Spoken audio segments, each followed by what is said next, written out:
গুঁড়া মাছ ভাজা হয়ে গেছে। দেবো বেশি করে কটা পেঁয়াজ, দিয়ে দেবো বেশি করে কাঁচামরিচ, সাদা দিয়ে দিলাম স্বাদ মতো নুন।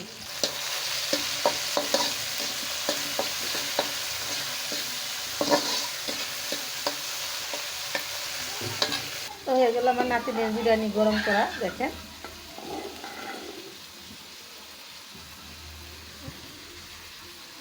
দেবো সামান্য একটু আদা রসুন বাটা, দিলাম সামান্য একটু হলুদ বাটা।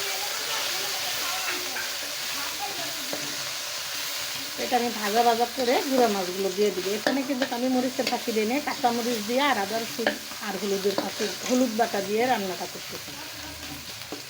দিলাম কাঁচা টমেটো আর কামরাঙ্গা।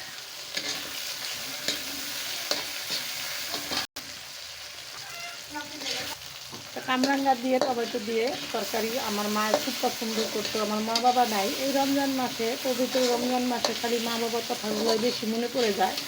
যাদের বাবা মা আছে আপনারা তারা শ্রদ্ধা করবেন, আমাদের নাই, আমরা বুঝতেছি মা বাবার খুব কষ্ট। আর যারা প্রবাসে আছে, প্রবাসের জীবন আর এতিমের জীবন এক। প্রবাসে থাকলে যেমন এতিমের মতো লাগে, আর যাদের বাবা মা নাই তারাও এক রকমের এতিম। তখন আমি গুঁড়ো মাছগুলো এখানে দিয়ে দিলাম। এটা আমার মায়ের হাতের রান্না। আমার মা এরকম রান্না করতো, আমরা খাইতাম, খুব মজা লাগতো। ভোর রাত্রে বা খাওয়ার জন্য উঠে বসে থাকতাম। ভাই রাগারাগি করতো, খাইতে দিত না। মায়ের রাগারাগি করতো, ভাই খাইতে দিত। ভাই কইতো থাক, ওরা পোলাপান মানুষ। আমার মা কইতো না, ওরা রোজা রাখতে পারবো না, বিরক্ত করার দরকার নেই। তারপর আমরা থাকার তলে শুয়ে থাকতাম। পরে আমার ভাই দুধ দিয়ে ভাত মাইখা, মাংস খাইলে মাংস দিয়ে মাইখা আমরা খাওয়াই দিত।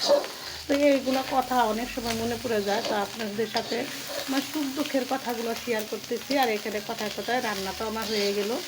তো কী কী দিয়ে কীভাবে রান্না করলাম সম্পূর্ণটা আপনাদের সাথে শেয়ার করলাম। না টেনে দেখবেন, আর এরকম মজাদার গুঁড়া মাছ ভাজা করে খেয়ে দেখবেন, খেতে কিন্তু অসাধারণ স্বাদ হয়।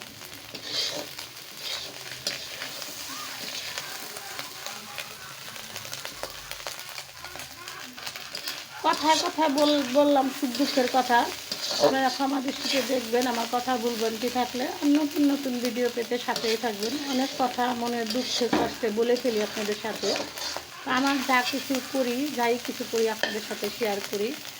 আমি এই ফেসবুকে এসে যা অনেক কথা শিখলাম, অনেক কিছু শিখলাম। ভালো ভালো কথা, ভালো ভালো কন্টিনিউ তৈরি করা শিখলাম।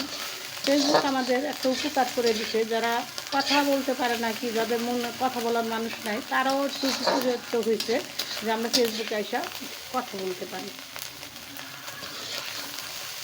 এখানে আপনাদের সাথে কথা বলতে বলতে একটা রান্না করে ফেললাম। আর ভিডিওটা আর বড় না করে এখানে রেখে দিলাম। আসসালামু আলাইকুম।